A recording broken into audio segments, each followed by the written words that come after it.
Si vous entriez dans un banc de brouillard et le traversiez tout droit, vous sentiriez le froid avant de le voir. Un monde où tout sent le foin mouillé, le fer et la cendre. Le ciel est le plus souvent gris. Il n'y a pas d'horloges qui font tic-tac, seulement des cloches qui sonnent, et elles ne donnent pas l'heure, elles la commandent. Vous êtes dans l'Europe médiévale et tout ce que vous pensiez savoir ne vous sera d'aucun secours ici. Vous n'êtes pas un chevalier, vous n'êtes pas un roi, vous n'êtes ni moine ni prêtre. Vous êtes vous, et cela va poser problème. Dans ce monde, votre nom de famille n'existe pas. Votre passeport ne vaut rien. Et à moins de savoir vous agenouiller, vous incliner, mentir, prêter serment d'allégeance et fermer les yeux, vous ne tiendrez pas une semaine. Mais si vous écoutez attentivement, si vous observez et apprenez, et si vous savez quelles règles vous pouvez plier et quels péchés vous ne devez jamais commettre, vous pourriez bien vous en sortir. Parce que ce n'est pas seulement une époque, c'est un état d'esprit. C'était un monde où la guerre et la foi avançaient main dans la main, où un pauvre priait le ciel tout en saignant dans un champ pour un seigneur qu'il ne rencontrerait jamais, et où une femme, forte et brillante, pouvait être traitée de sorcière pour le simple fait d'être curieuse. Dans ce guide à l'usage des voyageurs dans le temps, nous allons vous faire découvrir le monde de l'Europe médiévale non pas avec l'œil de l'historien, mais avec l'instinct viscéral d'un survivant. Comment manger ? Comment dormir ? À qui faire confiance ? Que porter, que dire, que faire, si vous voulez rester en vie ? Bienvenue au Moyen-Âge, faites attention où vous mettez les pieds. Abonnez-vous à notre chaîne si notre contenu vous plaît. Chaque vidéo demande un travail énorme. Nous vous sommes reconnaissants de tout soutien. Merci.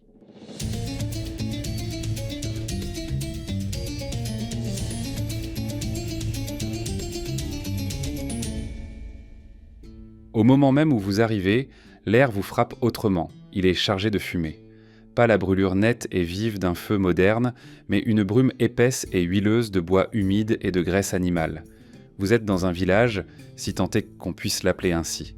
Un amas de huttes, des clôtures à moitié pourries et des sentiers boueux qui serpentent entre des tas d'immondices. L'odeur n'est pas un détail. C'est la première chose que tu remarqueras et elle ne te quittera pas. Tes vêtements ne conviennent pas. Ton visage est propre, tu ne portes ni outils, ni armes, ni emblèmes religieux. Déjà, tu éveilles à la méfiance. Ici, on ne fait pas confiance aux étrangers, et on ne s'en cache pas. On te dévisagera. Un enfant pourrait te montrer du doigt. Un vieil homme chuchotera à quelqu'un derrière sa barbe. Tu ne parles pas leur dialecte. Tu ne parles peut-être même pas leur langue. Le latin est la langue de l'Église. Le français est la langue des nobles. L'anglais, l'allemand, l'italien, ils ressemblent à peine à ce que tu connais aujourd'hui. Ton premier ennemi, ici, c'est le silence. Parce que cela t'empêche de poser des questions, de répondre, d'expliquer. Personne ne te demandera si tu vas bien. Ce n'est pas une époque où l'on aide les voyageurs perdus. On aide la famille, on aide la parenté, on aide ceux qui s'agenouillent devant la même croix, de la même manière. Un étranger peut être un bandit, un hérétique, un espion, ou pire, un homme sans seigneur. Et cela signifie aucune protection. En plein jour, on te jugera à tes vêtements et à la crasse sous tes ongles. Le problème, c'est que tu n'as ni l'un ni l'autre. Pour eux, tu n'es ni paysan ni noble. Tu n'as ni métier, ni terre, ni maître. Ce n'est pas la liberté. C'est une condamnation à mort. La liberté, à cette époque, n'est qu'un mot qui a du sens dans la poésie et la prière. Pour survivre, il te faut un rôle. Les gens doivent savoir ce que tu fais, à qui tu appartiens, qui te vengerait si quelqu'un te plantait un couteau dans le dos. Supposons que tu trouves le chemin de l'église du village. Ce n'est pas la grande cathédrale que tu imagines. C'est un bâtiment trapu en pierre, toujours un peu plus froid à l'intérieur qu'au dehors. Mais c'est ta meilleure chance. Le prêtre ne t'aimera peut-être pas. Il ne croira peut-être pas un mot de ce que tu racontes. Mais si tu inclines la tête et te signes avec conviction, il pourra t'adresser quelques mots. Un abri ? Seulement si tu as de la chance. À manger ? Seulement s'il y a du pain à partager. Le mieux, c'est de commencer à te faire passer pour quelqu'un. Un serviteur en quête de travail, un pèlerin en route, un pêcheur venu faire pénitence. Plus pauvre tu te dis, mieux c'est. Personne ne veut d'un homme riche ici, à moins qu'il soit escorté de garde. Se dire riche sans protection, c'est attirer la lame dans la nuit. Disons que tu t'es gagné un jour ou deux. Et après, il te faut manger, il te faut dormir, et il te faut passer inaperçu. Le repas d'un paysan, c'est du pain noir, grossier, souvent chargé de plus de paille que de grains.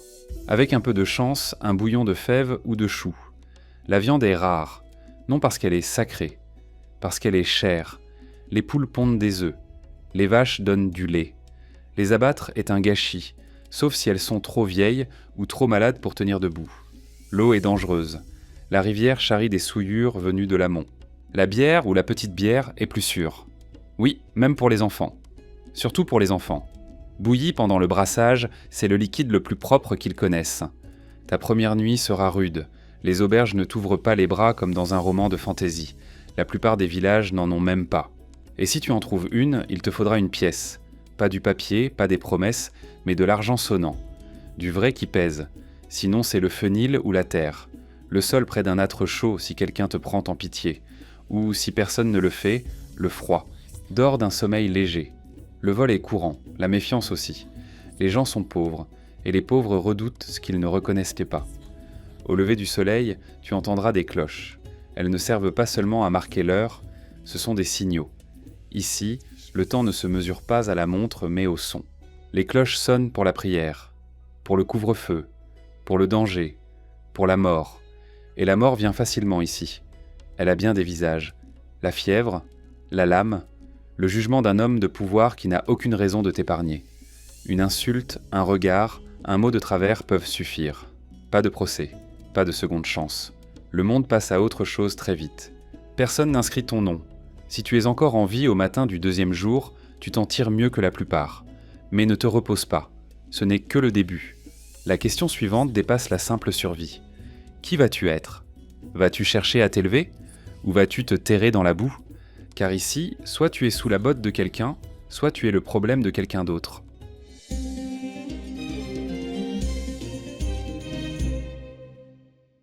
Tu ne possèdes pas la terre sur laquelle tu te tiens. Tu ne possèdes pas ton nom, pas vraiment. Tu ne possèdes même pas ta vie. Pas ici. Au Moyen-Âge, la possession ne vient pas de l'effort. Elle vient de la permission. Et la permission vient du pouvoir. Et tout pouvoir, du moins celui qui compte, découle d'une seule idée. La terre. Tout est terre. C'est la richesse. C'est la loi. C'est la religion, le mariage, la survie. Vivre, c'est travailler la terre. Régner, c'est posséder la terre. Et compter ne serait-ce qu'un peu, c'est y être lié d'une manière que l'on peut nommer, enregistrer et imposer. L'homme qui possède cette terre est ton Seigneur. Pas au sens spirituel. Pas comme le Seigneur des prières. Celui-ci est de chair et de sang, et sent probablement la fourrure humide, le cheval et la sueur. Il porte une cotte de maille s'il en a les moyens, et il ne marche pas, il va à cheval. Même si ce n'est que pour traverser un champ boueux du village. Être en selle, c'est être au-dessus de quelqu'un, littéralement. Mais il n'est pas au sommet de l'échelle. Il doit allégeance à un autre, un seigneur plus puissant, peut-être un duc, un prince, voire un roi. Et celui-là répond à un autre, ou peut-être à personne s'il est près du sommet. Mais même le roi, l'homme le plus puissant du pays, fléchit le genou devant le pape quand il le faut. Car ici, les rois perdent leur couronne, mais l'excommunication, elle tue l'âme. Tout cet édifice s'appelle le féodalisme. Ce mot ne signifie rien pour ceux qui y vivent. Personne ne l'appelle ainsi. C'est juste la vie. C'est l'ordre naturel. Dieu en haut, les nobles au milieu, les paysans en bas. Certains trouvent cela juste.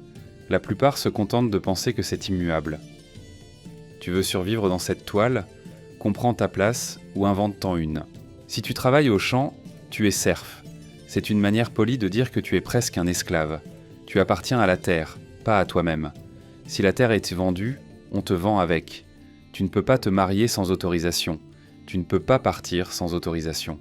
Tu travailles à la terre du Seigneur et tu lui livres une part des récoltes. En échange, il t'offre sa protection, ou dit qu'il le fera. Mais la protection est une promesse fragile. Les bandits se moquent des contrats. Ni les famines, ni la peste, ni la prochaine troupe de soldats qui traversent le pays en route vers quelque guerre sainte ne s'en soucient. Si tu as de la chance, ton Seigneur est ferme mais juste. Il te prélève des impôts, oui, mais il te laisse vivre. Si tu n'en as pas, et la plupart n'en ont pas, il t'arrache tout ce qu'il peut. Tu lui dois pour la terre, pour les bœufs, pour l'usage du moulin, pour le pressoir, pour les routes, même s'il ne les entretient jamais. Tu lui dois ta vie parce qu'à tout moment il peut décider qu'elle ne mérite pas d'être épargnée. Pourtant tu ne te révoltes pas. Pourquoi ? Parce que l'Église dit que c'est l'ordre divin. Parce que tu as vu ce qui arrive quand on essaye. Parce que tu sais que même si tu tues ton Seigneur, un autre le remplacera et sa vengeance sera décuplée. Et parce qu'au fond de toi tu crois peut-être que c'est simplement l'ordre des choses, que Dieu a fait les seigneurs pour régner et les paysans pour servir. Mais les seigneurs n'ont pas la vie facile non plus. Leur existence est plus acérée, plus fragile, plus dangereuse. Ils saignent au combat, intriguent à la cour, se marient pour des terres. Un seigneur sans héritier risque de voir tout son domaine se morceler, accaparé par des cousins ou annexé par des voisins. Il lui faut des fils, des fils robustes, et des filles qu'il peut utiliser comme monnaie d'échange, marier pour cimenter la paix, nouer des alliances, empêcher le sang de couler. On ne lui demande pas son avis. Si tu nais noble, on t'élève pour diriger. On t'apprend à te battre, à lire un peu de latin, à obéir à ton prêtre et à ne jamais oublier que ta valeur réside dans ta lignée. Qui était ton grand-père compte davantage que ce que tu as fait. Toujours envie de gravir cette échelle, il te faudra un protecteur. Quelqu'un qui prononcera ton nom aux bonnes oreilles. Quelqu'un qui croit que tu es utile. Peut-être as-tu un talent. Tu sais chanter, compter, soigner des blessures ou te battre. Alors, peut-être, juste peut-être, un noble te prendra à sa suite. Tu lui prêtes allégeance, l'appelles « Monseigneur » et, en retour, il pourrait te donner des terres, des armes et un cheval. Il peut te nourrir, t'habiller, te protéger. S'il s'élève, tu t'élèves. S'il tombe, tu tombes avec lui. C'est un jeu dangereux. Mais c'est le seul qui vaille la peine d'être joué si tu veux échapper à la boue. Car, dans ce monde, les titres sont des boucliers. Messire, baron, chevalier. Ce ne sont pas que des noms. Ce sont des armures, et ceux qui les portent marchent autrement, parlent autrement, vivent autrement. Mais souviens-toi de ceci. Même le plus puissant des seigneurs craint encore 3 choses, le pape, la peste et la paysannerie en masse. Parce que quand les récoltes manquent, quand les impôts mordent trop fort, quand un homme meurt d'une bastonnade poussée trop loin et que son cousin empoigne une fourche, eh bien, c'est ainsi que naissent les révoltes. Alors choisis bien tes allégeances. Parle avec prudence. Travaille dur mais pas trop dur. Sois visible mais ne te fais pas trop remarquer. Dans la toile du Moyen-Âge, un pas de travers rompt toute la trame. Et personne ne pleure la mouche.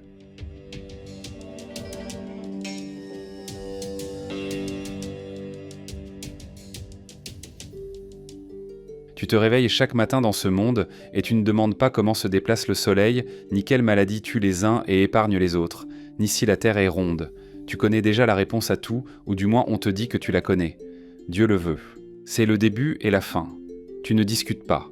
Tu ne la remets pas en question, à moins d'accepter de risquer ton âme, ta vie et ce qui vient après. Ici, la religion n'est pas une part de la vie. Elle est la vie. L'Église tient entre ses mains ta naissance, ton mariage, ta mort. Tu ne peux pas y échapper et tu n'essaies pas. Dès que tu pousses de ton premier souffle, tu es marqué par elle, baptisé pour laver un péché que tu n'as pas commis, nommé par un prêtre, béni ou maudit selon les étoiles et l'humeur des cieux. Toute ton existence n'est qu'une longue négociation avec Dieu, et pas le Dieu doux et souriant des tableaux modernes. Non. Ce Dieu-là surveille, pèse, juge, il voit tes pensées. Il châtie les nations par le feu, le déluge, la famine. Il n'est pas ton ami, il est ton maître. Et il y a une hiérarchie. Au sommet, trône le pape, assis à Rome, parlant comme si sa voix était celle du ciel lui-même. Au-dessous de lui se trouvent les évêques, chacun régnant sur un vaste diocèse tel un prince en habit. Puis viennent les prêtres, ton lien de proximité avec le divin. C'est lui qui te dit ce que Dieu veut, à quelle fréquence te confesser, quand t'agenouiller, quand jeûner. Il tient ton âme comme une clé dans sa poche. S'il dit que tu es maudit, tu es maudit. S'il te refuse la communion, les gens ne te regarderont plus dans les yeux. Ensuite, il y a les moines. Silencieux, étranges, à demi fous aux yeux du villageois moyen. Ils vivent dans des bâtiments de pierre, loin des bourgs. Ils chantent, écrivent, se privent de nourriture, se saignent. Certains parlent le latin comme une musique. D'autres n'ont pas parlé depuis des années. Ils ne sont pas comme toi. Ils appartiennent à autre chose, quelque chose de plus pur, peut-être. Ou peut-être de pire. Quoi qu'il en soit, on les respecte. On les craint. Parfois on les hait. Mais on ne les ignore jamais. Or, tu ne lis pas la Bible. Tu n'en as sans doute jamais vu un exemplaire. Si c'est le cas, tu ne peux pas la comprendre. Elle est en latin, copiée à la main par des hommes qui consacrent leur vie à reproduire des mots qu'ils n'osent pas changer. Ce que tu sais te vient des images. Des vitraux et des murs peints, des statues de saints tenant des épées ou saignant des yeux, des histoires racontées par les prêtres, où l'enfer n'est pas un concept, mais un endroit si réel et si proche que, parfois, tu sens la chaleur en te réveillant d'un cauchemar. Le ciel est en haut, l'enfer en bas, et la terre est sur le champ de bataille entre les deux. Et chaque jour, tu pèches non pas parce que tu le veux, mais parce que tu existes. La luxure, l'envie, la gourmandise, l'orgueil, ce ne sont pas des faiblesses, ce sont des pièges, tendus par le diable. Et il est partout, dans la forêt, dans tes rêves, dans les yeux d'un inconnu, dans la toux d'un enfant. C'est pour cela que les gens s'agrippent aux reliques. Des os de saints, des éclats de la vraie croix, des lambeaux de tissu trempés dans l'ancien sang des martyrs. Ce ne sont pas que des souvenirs. Ce sont des boucliers contre le mal. Des pèlerins parcourent des lieux pour entrevoir un clou qu'on dit avoir transpercé la main du Christ. Ils s'agenouillent, l'embrassent, laissent des pièces qu'ils n'ont pas les moyens de donner. Ici, l'espérance est une monnaie sonnante et trébuchante. Chaque jour s'inscrit dans le rythme de l'Église. Fête, fête des saints, jeûne, le carême, l'Avent. Tu ne manges pas de viande le vendredi. Tu ne te maries pas certaines semaines. D'autres, tu ne danses pas. Le calendrier n'est pas saisonnier, il est sacré. Le temps s'écoule par permission divine. Et puis, il y a le péché. Le péché gouverne tout. Il est dans ton sang. Il explique pourquoi les récoltes se perdent, pourquoi les enfants meurent, pourquoi les seigneurs partent en guerre, et il est contagieux. Si ton voisin pêche, ta famille peut en souffrir. Voilà pourquoi on chuchote. Voilà pourquoi on brûle des femmes pour avoir parlé trop haut, pourquoi des guérisseurs sont accusés de sorcellerie, pourquoi la difformité est perçue comme un châtiment, et pourquoi tu te confesses non pour alléger ta conscience mais pour éviter de brûler pour l'éternité. Mais tout péché n'est pas spirituel, il est aussi politique. Si un roi se brouille avec le pape peut l'excommunier. Ce n'est pas seulement perdre des privilèges d'église. Cela veut dire que chaque sujet est désormais libre de se révolter. Si tu obéis au roi excommunié, tu mets ton salut en péril. C'est du pouvoir, du vrai, du terrifiant. Celui qui fait s'agenouiller des rois pieds nus dans la neige, implorant le pardon sous les yeux du monde. Tu crois encore que la religion, ici, est paisible ? Demande aux juifs du ghetto, forcés de porter des marques sur leurs vêtements et à qui l'on interdit de posséder des terres. Demande aux hérétiques brûlés vifs pour avoir osé suggérer que l'Église se trompe peut-être. Demande aux hommes qui marchent vers la terre sainte en croyant que tuer des infidèles leur vaut le paradis. Ici, la foi n'attendrit pas les cœurs, elle les endurcit. Mais si tu es malin, tu peux t'en servir, toi aussi. Les gens ont peur de l'Église. Si tu sais citer un psaume, imiter le ton d'un prêtre, glisser un brin de latin sur ta langue, tu peux te faire une place, un lit, un bol de bouillon, un emploi à copier des textes, ou peut-être simplement moins de soupçons. Car au Moyen-Âge, la parole de Dieu est plus puissante que n'importe quelle épée. Et si tu la dis avec assurance, on ne te demandera peut-être pas d'où tu viens. On supposera simplement que tu as été envoyé.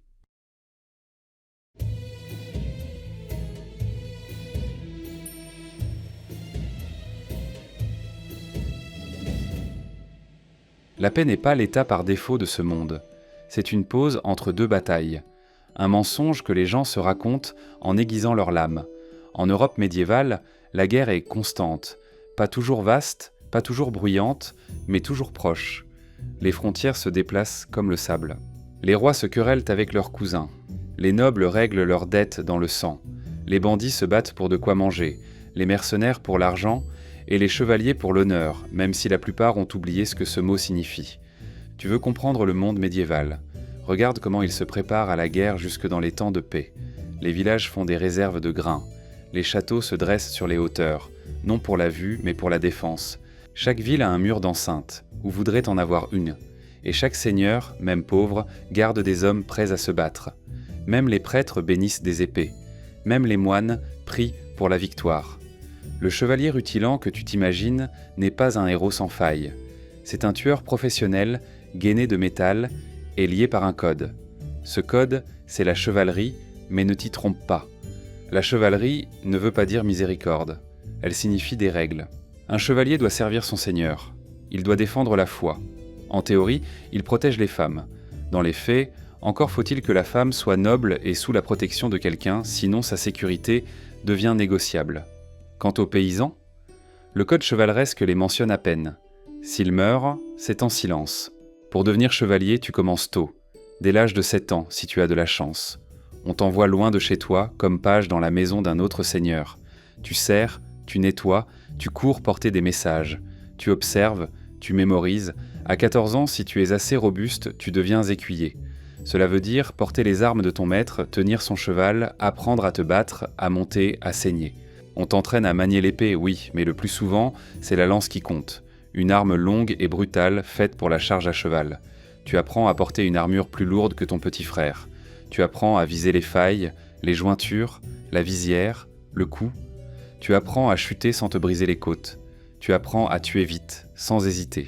Et si tu survis à tout cela, si ton Seigneur t'agrée, si Dieu ne t'abat pas d'une peste ou d'une fièvre, alors, à 21 ans, tu te mets à genoux.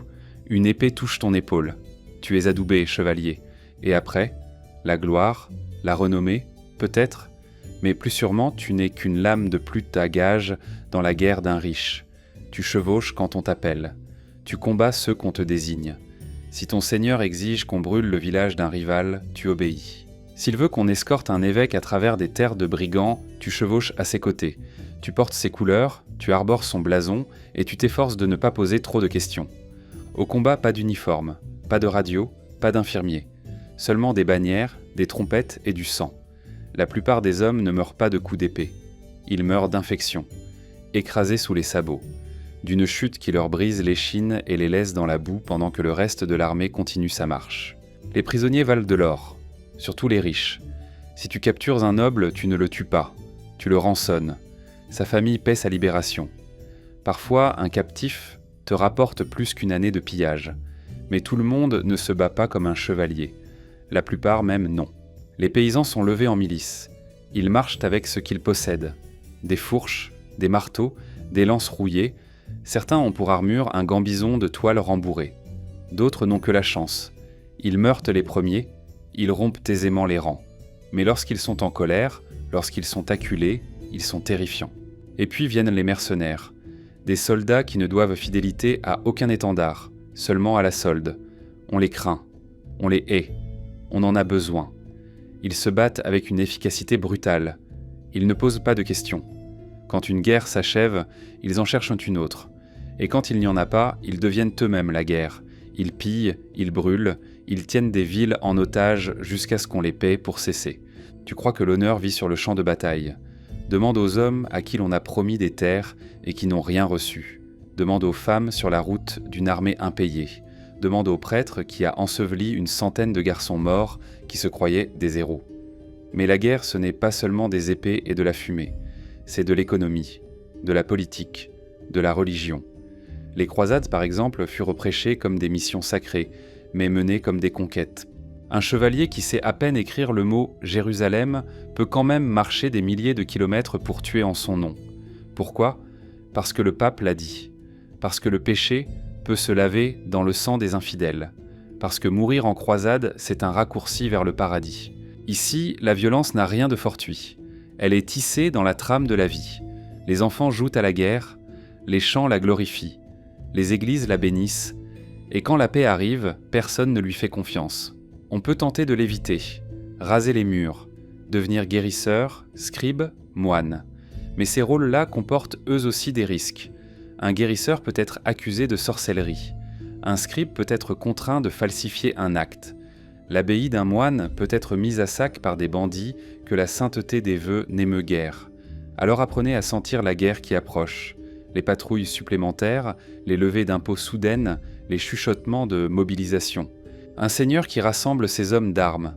Un forgeron qui martèle jusqu'au cœur de la nuit. La guerre n'arrive pas en grande pompe, elle se glisse. Puis elle s'abat d'un seul coup. Et quand elle s'abat, si vous n'avez pas une arme en main, mieux vaut savoir où vous cacher. Car au Moyen-Âge, la guerre n'est pas un événement. C'est le bruit de fond de tout.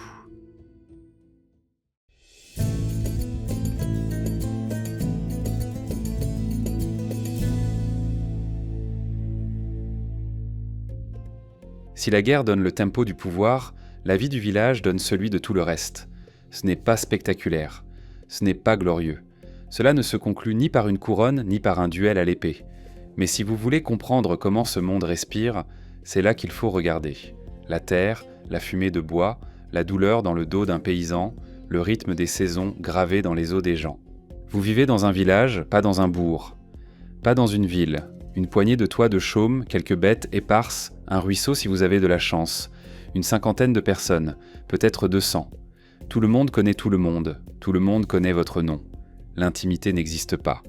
Votre vie est publique, votre honte est partagée, et vos erreurs deviennent l'affaire de votre famille pour la génération suivante. Il n'y a ni horloge, ni horaire. Le temps suit le soleil, le temps qu'il fait, le tintement de la cloche de l'église. Votre journée commence à l'aube, non parce que c'est poétique, mais parce que la lumière vous permet enfin de voir vos mains. Pas de week-end, pas d'arrêt maladie.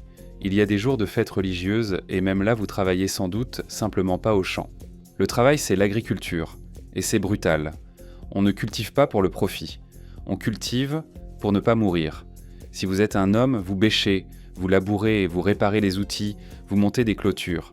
Si vous êtes une femme, vous faites cuire le pain, vous filez, vous allez chercher l'eau, vous tenez le potager, vous gardez les enfants, vous nourrissez le bétail, vous faites tout le reste. L'un et l'autre, vous êtes éreintés avant midi. Les enfants travaillent aussi. La nécessité n'a pas d'âge. Vous vivez dans une cahute d'une seule pièce, au toit de chaume et aux murs de torchis sur clayonnage. Un peu mieux loti, 2 pièces peut-être. Le sol est en terre battue. Les animaux dorment parfois dedans, non par sentiment, mais parce qu'ils ont de la valeur et que le vol est facile. Votre maison n'a pas de vitres, seulement des volets de bois. Quand il pleut, ça fuit. Quand il neige, le froid s'infiltre. Vous n'êtes pas dans le confort. Vous êtes en vie, et c'est le strict minimum. La nourriture, c'est ce que la terre veut bien donner. Du pain, surtout, épais, grossier, sombre, fait de seigle ou d'orge. Vous mangez des bouillies, des légumes, de la cervoise, du fromage si la vache donne du lait cette semaine-là. De la viande ? Rare. Peut-être du porc salé en hiver, peut-être du poisson le vendredi si vous avez de la chance. La faim n'est jamais loin. Une mauvaise récolte et l'on commence à parler de châtiment divin. 2 mauvaises récoltes et l'on commence à mourir. Vous portez ce que vous possédez. Laine, lin, rapiécé et usé, probablement non lavé. Vous avez peut-être 2 tenues si vous avez de la chance. Des chaussures peut-être. En cuir trempé et craquelé, tu dors tout habillé, tu travailles dans tes vêtements, tu y meurs, et pourtant il y a de la joie, des rires, on chante encore, on boit quand on le peut. Les noces sont bruyantes, désordonnées, pleines de vie. Les histoires circulent comme une monnaie. Mythes, vie de saints, commérages.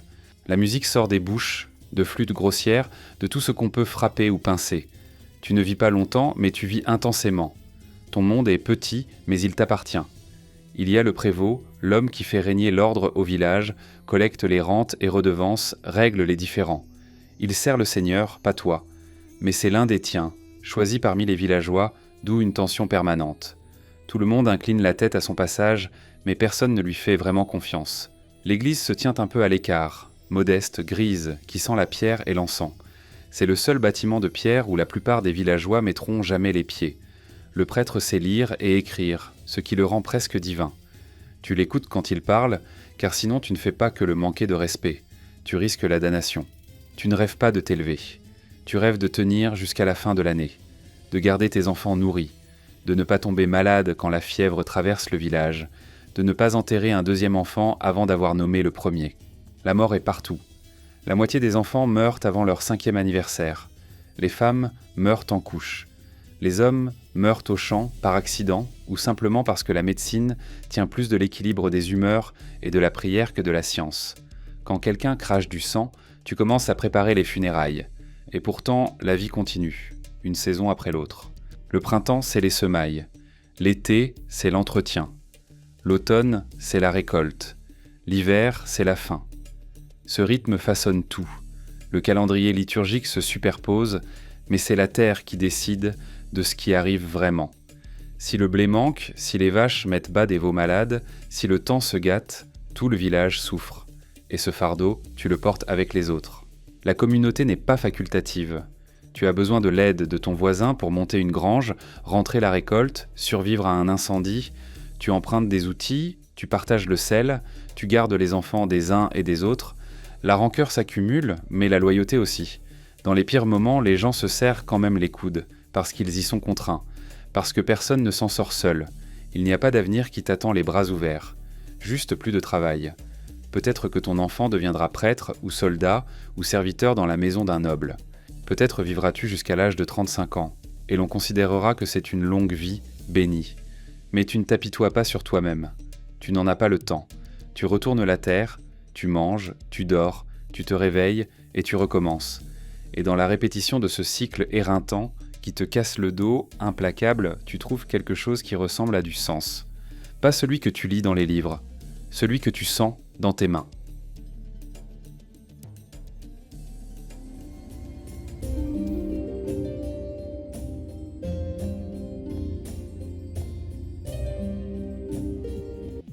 Être femme au Moyen-Âge, c'est être surveillée.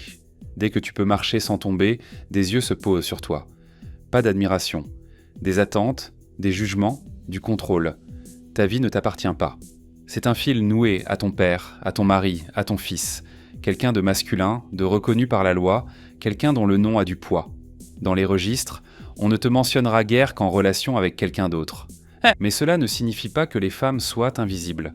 Ce n'est pas parce qu'une société tente de t'effacer des écrits que tu n'es pas là, faire le travail, tenir les choses ensemble, savoir exactement ce qui se trame. Tu nais dans un monde qui t'apprend que ta valeur réside dans ton corps, non pas dans la manière dont il bouge, ni dans ce qu'il bâtit, crée ou sait, mais dans ce qu'il peut donner. Un ventre, une lignée, un droit sur des terres. Si tu nais noble, tu es une. On te mariera avant que tu ne comprennes ce que cela veut dire. Le mariage viendra peut-être avec un festin, mais il ne parle pas de toi. Il parle de territoire, de politique, de lignée. On te dira de sourire. On te donnera une dot et l'on attendra de toi que tu la transformes en héritier. Et si tu n'y arrives pas, si tu ne peux pas donner des fils, on chuchote à ton sujet, on te plaint, on te remplace. Dans de rares cas, si l'on t'accuse de stérilité, on peut même te mettre complètement à l'écart, te cloîtrer au couvent ou te laisser moisir dans une demeure isolée pendant que ton mari trouve quelqu'une de plus jeune et de plus féconde. Mais disons que tu n'es pas noble. Disons que tu nais dans un village. Ton chemin est différent, mais la cage est la même. On attend de toi que tu te maries jeune, que tu enfantes vite, que tu fasses tourner la maison, que tu cuisines, que tu nettoies, que tu brasses de la bière, que tu files la laine, que tu ailles chercher de l'eau, que tu prennes soin des bêtes, que tu gardes les enfants en vie et d'une manière ou d'une autre que tu ne meurs pas en couche. Tu es le moteur de chaque survie silencieuse dans ce monde. Si ton mari meurt, tu deviens veuve, et c'est là que les choses se compliquent. Parfois, c'est la plus grande liberté que tu connaîtras. Si la terre est assez petite et que les impôts sont acquittés, on pourra t'autoriser à la gérer toi-même. Les gens continueront à vouloir te dicter ta conduite, mais tu as quelque chose qu'ils n'ont pas, une raison d'inspirer la crainte. Une veuve qui a de la monnaie, de la terre ou du savoir est dangereuse. Elle sait naviguer dans le système. Elle a traversé la perte. Elle ne bronche pas facilement. Et pourtant, la peur n'est jamais loin. Fais un pas de travers, et le soupçon s'insinue. Tu parles trop librement ? Tu es trop bruyante. Tu ne te remaries pas ? Tu es aigrie. Tu sais utiliser les herbes ou soigner une blessure.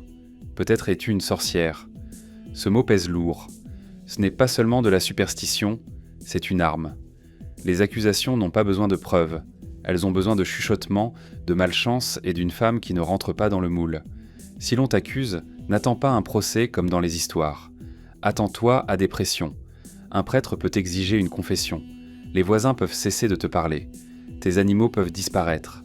Ta maison peut être incendiée. Si cela devient sérieux, si un seigneur ou un inquisiteur s'en mêle, c'en est fini de toi. La torture est légale. La vérité est ce qu'ils décident qu'elle est. Ils fouilleront ton corps à la recherche de marques du diable. Ils diront que tes rêves sont des preuves. Et quand tu cries, ils appelleront cela un démon qui quitte ta gorge. Mais toutes les femmes ne sont pas broyées. Certaines naviguant dans le système avec précision. Une noble peut gérer un domaine pendant que son mari est parti à la guerre. Elle connaît les chiffres. Elle dirige les domestiques. Elle négocie avec des prêtres et des seigneurs. Elle écrit des lettres, non des poèmes, mais des ordres. Elle ne peut pas occuper une charge, mais elle peut l'influencer. Elle ne peut pas mener une armée, mais elle peut en financer une. Elle peut protéger les droits de ses enfants par le silence et le calcul. Derrière des portes closes, dans des chambres éclairées à la chandelle, le véritable pouvoir passe souvent par les mains de femmes qui ne sont même pas censées prendre la parole. Puis il y a les religieuses. Le couvent n'est pas une prison pour toutes. Parfois, c'est un refuge. Derrière ces murs, une femme peut apprendre à lire, à écrire, à penser. Elle peut copier des manuscrits, diriger un hôpital, instruire les plus jeunes filles. Certaines abbesses règnent comme des reines sur leur domaine. Ne sous-estime pas une nonne qui a de l'encre au bout des doigts et n'a de comptes à rendre à aucun homme. Elle pourrait en savoir plus en théologie et en droit que le curé d'en face. Mais toujours, toujours, les femmes avancent sur un sentier étroit. Tout est marche sur une corde raide. Trop obéissante et tu t'effaces. Trop audacieuse et l'on te punit. Trop intelligente et l'on te craint. Nulle part n'est sûr. Seulement de petites victoires, gagnées en silence dans les cuisines, les jardins, les salles éclairées à la chandelle, un moment de silence à toi, un enfant qui survit, un mari qui écoute, un secret préservé. On ne se souviendra pas de toi dans les livres, sauf si tu brises quelque chose, sauf si ta vie finit dans le feu ou le scandale. Mais la vérité, c'est que ce monde ne tiendrait pas une semaine sans toi.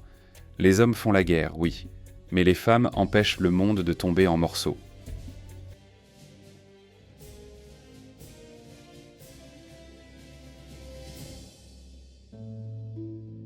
Si le village est la survie, la ville est l'ambition. Ça sent autre chose, ça sonne autrement, tout va plus vite. Tu entends les marteaux avant de voir les portes. Tu sens le poisson, le fumier, les cuves des tanneurs où mijotent des pots dans la pisse et la chaux. Tu entends des cris en 3 langues et des jurons en 5. Tu es toujours au Moyen-Âge. Mais ici, quelque chose est nouveau, quelque chose est en train de changer. Une ville n'est pas faite pour les seigneurs, elle est faite pour les affaires. Les marchés s'étirent dans les ruelles étroites. Les étals débordent de marchandises venues de centaines de lieues. Du vin français, des draps flamands, de l'ambre de la Baltique, de la soie arrivée par voie de terre à travers une douzaine de royaumes disparus. Tu vois un boucher taillader un quartier de bœuf pendant qu'un usurier se chamaille avec un marchand d'épices et qu'un mendiant joue les aveugles pour des pièces dont il n'a peut-être pas besoin. Tu n'as jamais vu autant d'animation. Tant de visages, tant de mains, tous essayant de garder une longueur d'avance sur la même chose, la faim. Ici, ta place n'est pas liée à la terre. Elle l'est à ce que tu sais faire. Ton art, ton métier. Si tu es cordonnier, forgeron, tisserand, brasseur, tu comptes. Peut-être pas énormément, peut-être pas pour toujours, mais davantage que n'importe quel cerf qui retourne la terre dans quelques champs oubliés. Ici, on a des savoir-faire, pas seulement des dos à briser. Et les savoir-faire se vendent. Mais tu ne travailles pas seulement pour toi. Tu entres dans une corporation, à la fois syndicat, cartel et mafia. La corporation te protège, te forme, fixe les prix, t'indique ce qui est permis. Tu veux devenir forgeron ? D'abord, tu es apprenti, recueilli par un maître dormant sous son toit, travaillant sous son regard, sans être payé. Après des années, tu deviens compagnon, voyageant de ville en ville, montrant ton travail, apprenant des tours de main. Et si tu es doué et chanceux, tu deviendras peut-être un jour maître. Pas seulement habile, mais respecté, officiel. Quelqu'un qui peut embaucher d'autres, en former, transmettre ton nom. Les villes sont régies par des chartes. Des actes juridiques signés par des rois ou des évêques qui affirment « oui, vous existez, oui, vous pouvez vous gouverner vous-même, un peu ». C'est une danse délicate. Les villes veulent la liberté, pas la rébellion. Elles ont besoin de la protection royale, mais détestent les impôts royaux. Le maire peut être un marchand, pas un noble. Le conseil de ville peut être composé de tailleurs, de tonneliers, de bouchers, de gens qui n'ont jamais tenu une épée mais qui tiennent l'avenir de la ville dans leurs mains calleuses. Tu peux sentir ici le frémissement de quelque chose de différent. On recopie des livres, on discute des lois, on compte les deniers. Des gens bâtissent leur vie non plus autour des récoltes ou des fêtes des saints, mais autour du profit, du choix, du mouvement. Certains parlent même d'université, des lieux où l'on va apprendre non seulement le latin, mais aussi le droit, la médecine, l'astronomie. Des lieux où le savoir fait la force et où débattre n'est pas encore de l'hérésie. Mais les villes ne sont pas des refuges sûrs, elles sont vulnérables. Le feu se propage vite, la peste plus vite encore. Les immondices inondent les rues. L'eau n'est pas potable, les rats pullulent. Et quand la guerre arrive, et elle arrive toujours, les villes sont prêtes à être assiégées. Leur richesse fait leur malédiction. Les bandits s'en prennent aux marchands. Les armées exigent des contributions. Si un noble prétend que la ville lui doit allégeance et que la ville refuse, elle peut être rasée en un seul après-midi. Les bâtiments se reconstruisent, pas les gens. Il y a de la tension dans l'air, entre l'ancien pouvoir et les nouvelles fortunes. Les nobles voient les citadins comme des parvenus cupides. Les citadins voient les nobles comme des parasites en armure rutilante. Et entre les deux, l'Église observe, mal à l'aise. Difficile de prêcher l'humilité quand le drapier possède plus de terre que l'évêque. Pourtant, le changement s'impose. Dans les villes, tu commences à voir quelque chose de rare, la mobilité sociale. Le fils d'un boucher devient savant, un domestique devient marchand. Ce n'est ni courant ni facile, mais cela arrive. De quoi ébranler tout l'ordre établi. Si la naissance n'est plus le destin, si l'argent pèse plus que le sang, alors tout se négocie. Même le temps se transforme. Les villes ont besoin d'horaires. Les cloches sonnent non seulement pour la prière, mais pour les assemblées, pour les contrats, pour l'ouverture des étals. Les heures comptent. Les minutes comptent. On commence à voir des horloges, pas beaucoup, pas partout, mais elles existent. Le monde commence à battre au rythme des heures. Alors toi, voyageur dans le temps, tu le ressens le premier. Ce léger tremblement sous les routes pavées et les étals du marché. Cet endroit est la graine de quelque chose d'immense. Le début d'une idée qui, un jour, deviendra usine, ville, révolution. On n'y est pas encore. Mais cela vient. Pour autant, prudence, ce n'est pas le monde moderne.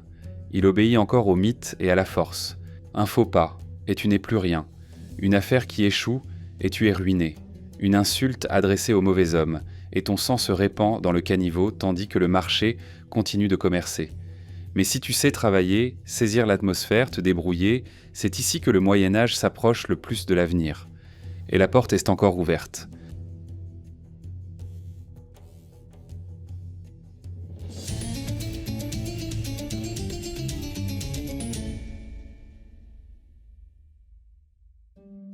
La chose la plus terrifiante au Moyen-Âge ne porte pas d'épée. Elle ne revêt pas d'armure. Elle ne parle pas latin, ne formule pas d'exigences, ne fait pas claquer des bannières au sommet d'une colline. Elle arrive sans prévenir. Elle se propage par le souffle, par l'eau, par une simple puce sur le dos d'un rat. Et quand elle survient, elle ne discute pas. Elle prend. La mort n'est pas une visiteuse dans ce monde. C'est une voisine. Elle vit avec toi. Elle dort près de tes enfants. Elle se faufile en silence dans le village, la ville, le château. Une toux devient une tombe. Une fièvre devient une malédiction. Tu vis cerné par elle et tu bâtis ta vie pour tenter de la retarder, non pour lui échapper. Nul n'y échappe. La médecine tient davantage de la foi que de la science. Le corps se compose de 4 humeurs, le sang, le flegme, la bile noire, la bile jaune. Quand vous tombez malade, vous êtes déséquilibré. Pour vous remettre d'aplomb, on vous saigne, on vous brûle, on vous affame. Les sangsues sont monnaie courante. Les fers rougis tout autant. On peut vous purger, vous inciser ou vous faire avaler de l'os réduit en poudre. Avec un peu de chance, celui qui vous soigne a quelques notions tirées de l'expérience. Si vous n'avez pas cette chance, il se fie davantage aux astres qu'à vos symptômes. L'Église offre du réconfort, mais pas de réponse. La maladie est une punition, une épreuve de foi, un signe de péché. Quand les morts se multiplient, les prêtres mènent des processions, psalmodient des prières, portent des croix et implorent la miséricorde. Parfois cela fonctionne, parfois non. On continue de mourir. Les enfants meurent eux aussi, et quand cela arrive, ce n'est pas seulement une perte, c'est un jugement. On se demande ce que le village a fait pour mériter cela. Qui a péché? Qui l'a fait entrer? C'est là que tout s'assombrit. Les accusations commencent. La vieille qui parle toute seule.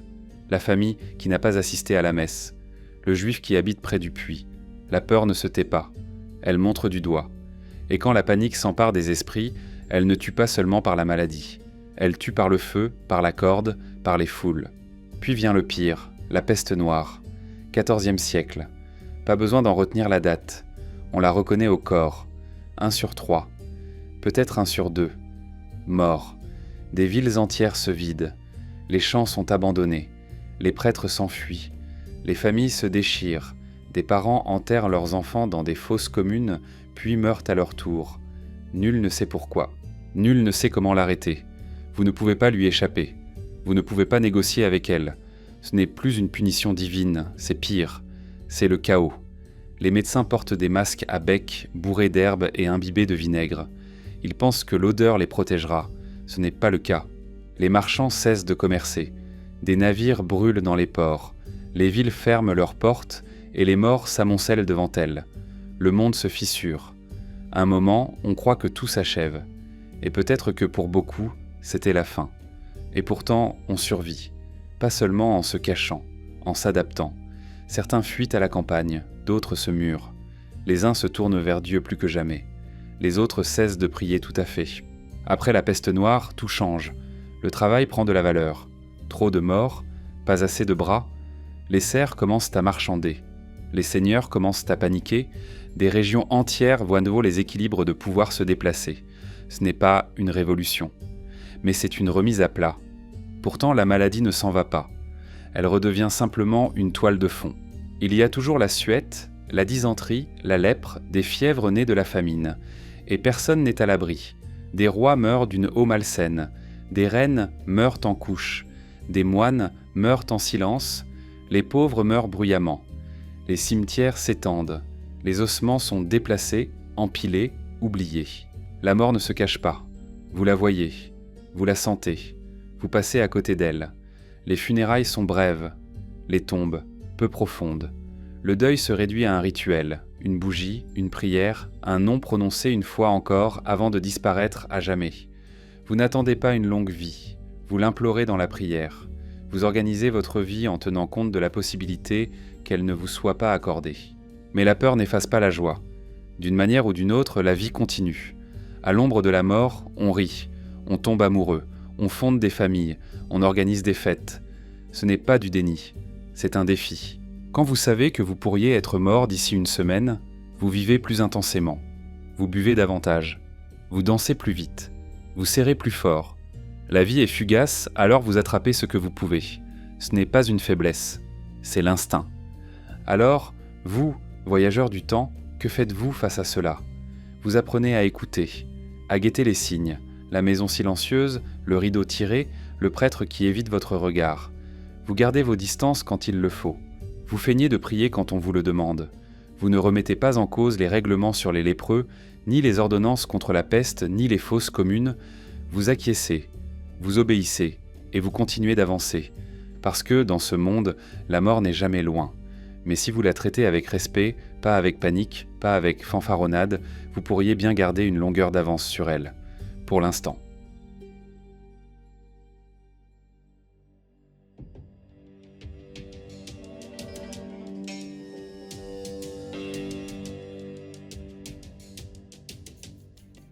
Vous pourriez croire qu'au Moyen-Âge, les gens ne croyaient qu'en une seule chose, un seul Dieu, une seule Église, un seul paradis.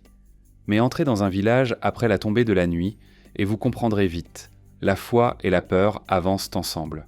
Oui, il y a l'Église, les saints, les sermons. Mais en dessous, tout autour, tissé dans chaque rite et chaque geste, il y a quelque chose de plus ancien.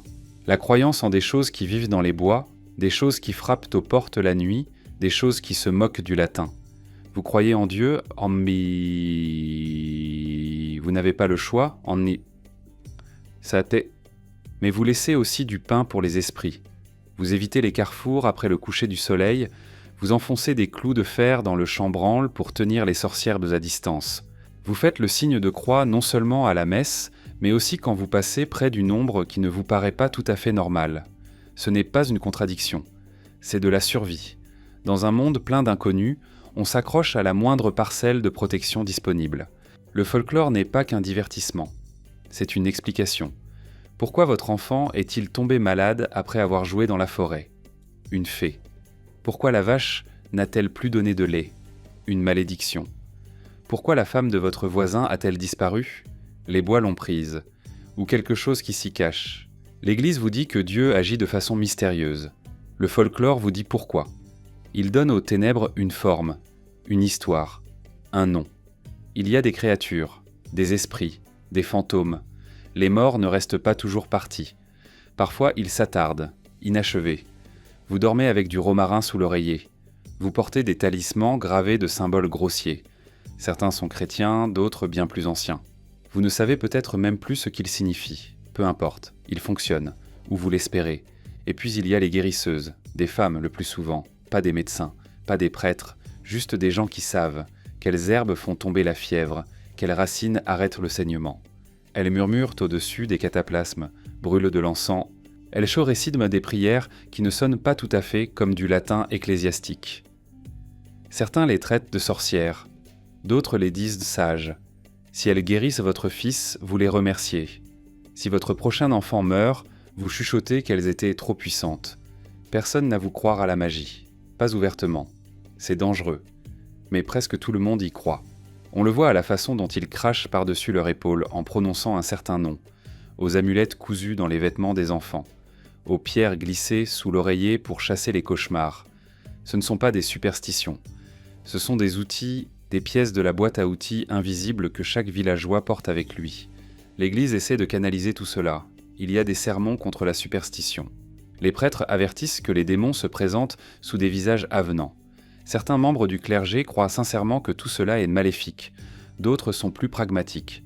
Ils savent qu'ils ne peuvent pas tout arracher sans laisser les gens terrifiés et démunis. Alors ils l'intègrent. Ils baptisent des puits. Ils affirment que des saints ont jadis vaincu les anciens dieux. Ils transforment les fêtes païennes en fêtes chrétiennes. Le solstice devient Noël. Les rites du printemps deviennent Pâques. Le voile est mince et ils le savent. Et il n'y a pas que les paysans qui y croient. Les nobles paient pour des reliques afin de protéger leur château. Les chevaliers portent des talismans bénis par des moines. Les rois consultent des astrologues avant de partir en guerre. Quand les choses tournent mal, quand les récoltes se perdent, quand les tempêtes détruisent des navires, quand des enfants meurent dans leur sommeil, on se tourne vers quelque chose qui dépasse la raison. Quelque chose qui écoute quand personne d'autre ne le fait. Les rêves comptent. Ce ne sont pas de simples pensées. Ce sont des messages, des avertissements. La vision d'un parent défunt peut être une bénédiction ou une malédiction. On ne l'ignore pas. On en parle à quelqu'un, à un prêtre si vous lui faites confiance, à une sage-femme si elle est discrète. Un rêve mal interprété peut signifier la ruine ou la rédemption. La forêt est vivante, pas au sens figuré, vous y croyez. Il y a des endroits où vous ne mettez pas les pieds, des arbres que vous ne coupez pas, des pierres que vous ne déplacez pas. Les anciens dieux ont peut-être disparu, mais ils se souviennent. Ils attendent dans les lieux silencieux, les ruines envahies par la végétation, les collines sans nom. Et même le plus brave des hommes y réfléchit à 2 fois avant de siffler dans le noir. Vous êtes entouré de signes. Un corbeau qui tourne au-dessus de votre tête. Une chèvre qui refuse de franchir un seuil. Un silence soudain dans les bois. Ce ne sont pas des coïncidences. Ce sont des avertissements. Vous apprenez à les lire, non parce que vous en avez envie, mais parce que le prix de l'ignorance est trop élevé. Ceux qui ignorent les signes finissent morts. Ou pire. Et puis il y a les histoires que l'on se transmet autour des feux, murmurées entre 2 corvées, gravées sur les bords de la mémoire. Des récits de saints terrassant des dragons, de voyageurs zappés par des esprits dans les marais, de démons déguisés en étrangers. Ce sont des divertissements, oui, mais aussi des leçons. Comment se conduire ? Ce qu'il faut craindre ? Où ne pas aller ? Alors que faites-vous, voyageurs dans le temps, quand on vous tend une amulette ? Quand un homme édenté vous dit de ne pas dormir tourné vers l'ouest, vous acquiescez, vous écoutez, vous acceptez, vous ne riez pas.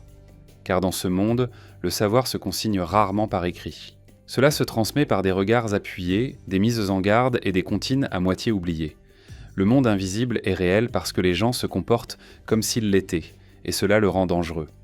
Que vous y croyez ou non n'a pas d'importance. Ce qui compte, c'est que tous les autres y croient.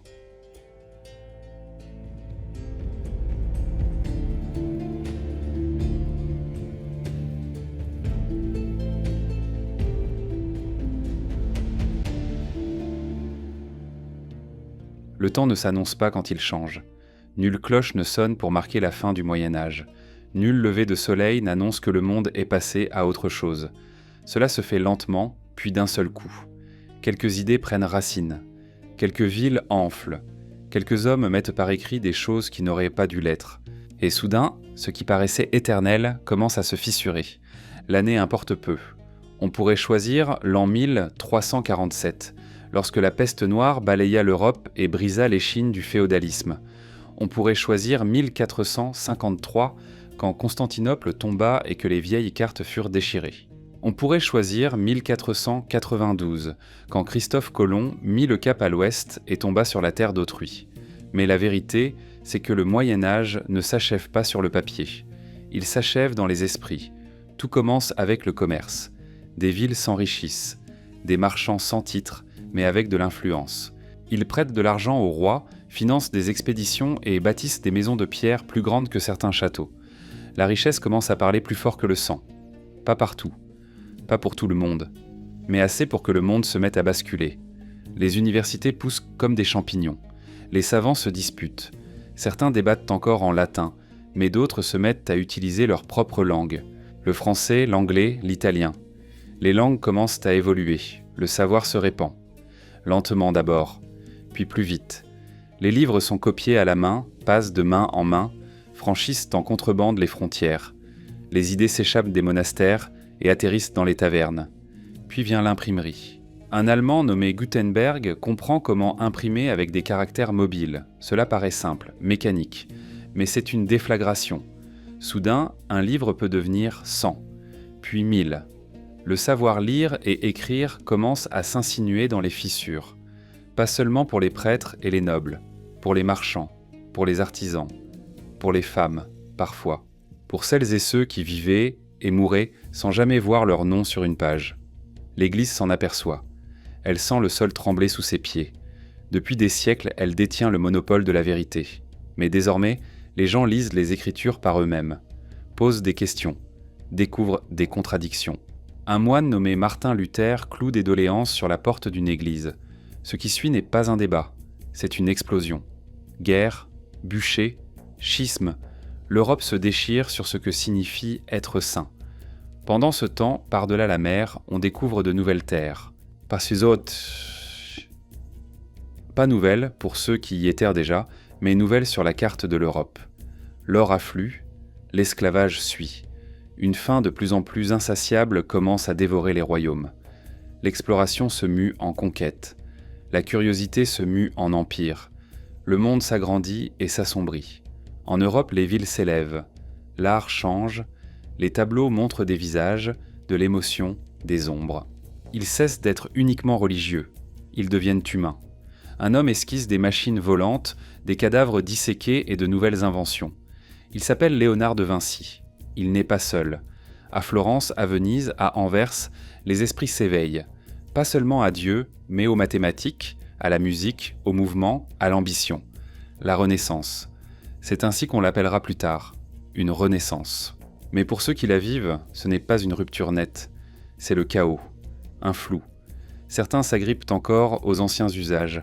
D'autres se projettent en avant vers quelque chose qu'ils ne comprennent pas. La plupart vivent entre les deux, cultivant la terre, priant, craignant, espérant. Les armures disparaissent, la poudre à canon transforme le champ de bataille. Les châteaux forts deviennent obsolètes. Les rois se renforcent, centralisant le pouvoir.